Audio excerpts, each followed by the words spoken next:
So, hello guys, what's up? It's me again, si Mima Alicia nyo at nagbabalik ulit para sa ating panibagong video.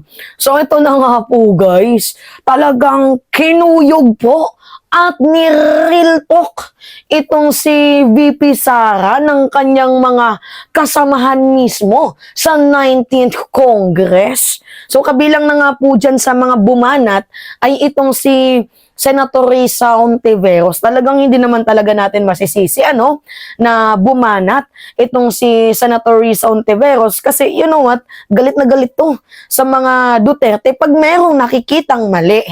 Ngayon, meron na naman siyang nakitang mali at pinuna niya po itong designated survivor na kanyang binitawang statement, kataga, keyword, or kung ano pa man na parang tila baga tinatawag niya itong walang respeto. Ay naku, nagtaka ka pa, Senator Risa Hontiveros. Dati na yung walang respeto.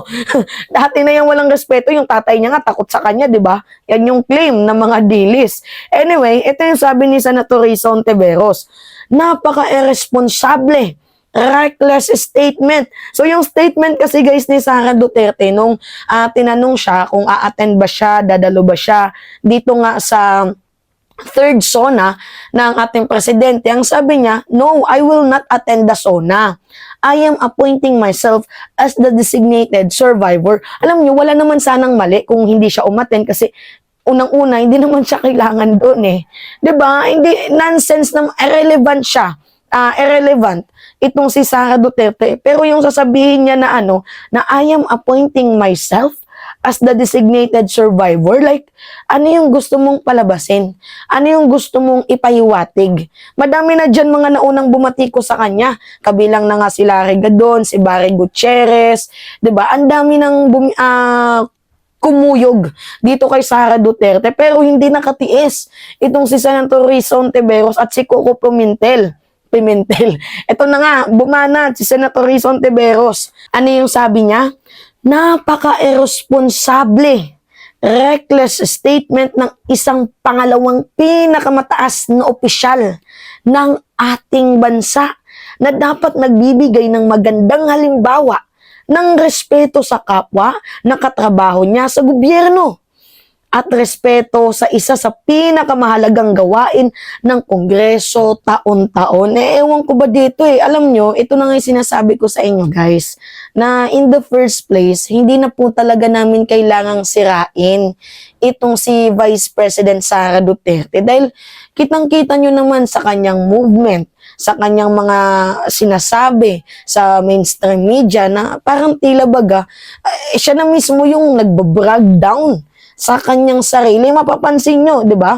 O, tatakbo daw bilang senador, yung tatlo niyang kapatid. O, ano ibig sabihin nun? Ginawa nilang dynasty, di ba? Yung Senado. So, siya na mismo yung bumabagsak sa kanyang sarili. So, hindi na po namin kailangang sirain. O, pagtatanggol niya kay Kibuloy sa isang pugante, 'di ba?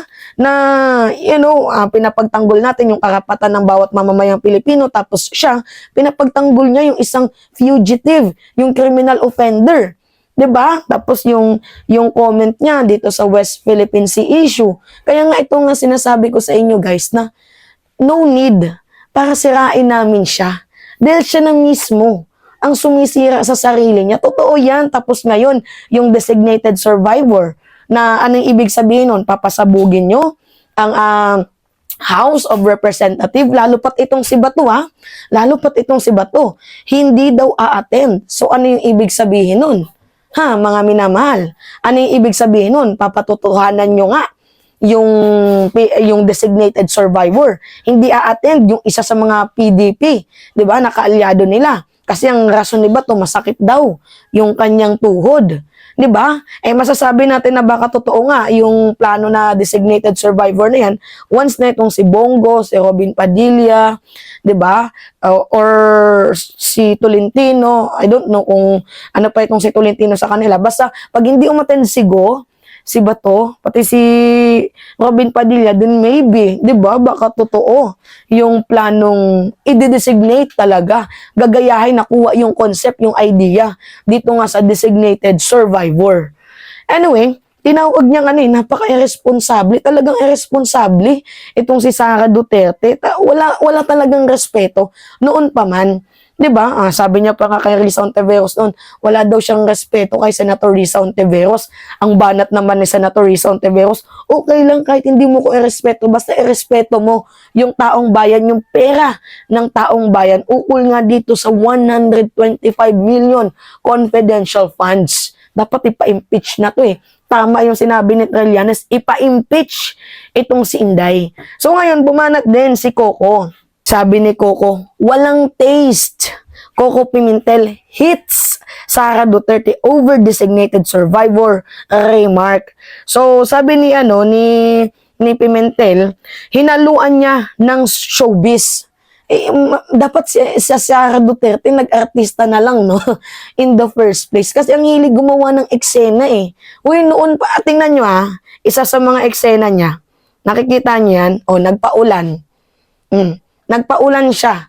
Tingnan mo, may 125 million ka within 11 days, tapos wala man lang payong yung mga bodyguard mo. Anong silbi ng VPSG mo? Vice President Security, tama ba yung yung BSPG meaning? 'Di ba? Yung 433 security guard mo. Anong silbi niyan? Wala man lang nakaisip na magdala ng payong. 'Di ba? Tingnan mo yung mga nasa likod sumilong. Choice mo ang magpabasa kasi choice mong magpa-mainstream media maging relevant sa mamamayang Pilipino para sabihin na, ang humble ni Inday. Napaka-simple ba ni Inday? Walang arte sa katawan si Inday. Ay, nako, ngik-ngik nyo bulok. 'Di ba? Alam na namin yung galawan ninyo. Sana nag-artista ka na lang. Sana hindi ka tumakbo bilang public servant kung mahilig ka lang ding gumawa ng mga eksena. Anyway, basahin natin sinabi ni Pimentel. Sabi ni Pimentel, kasi mayroong sikat na palabas or TV series na designated survivor, siguro masyadong mapagbiro ang ating Vice President, pero hindi niya sana ito ginawa. Context ng SONA. Tama, hindi niya ginawa, wala nga kasing utak, bobo nga eh. 'Di ba? Hindi magandang joke 'yun. Pero ang realidad, designated successor ang ating Vice President. Yan yung sabi niya ni Coco Pimentel. So, Pimentel said he has filed bills seeking to define the presidential line of succession in the worst case scenario that the country's highest official get wipe out in the terrorist attack. Pag ma-wipe out yung apat, Vice President, Senate President, Speaker of the House, walang pwedeng mag-act as a President. Kailangan ng batas dyan.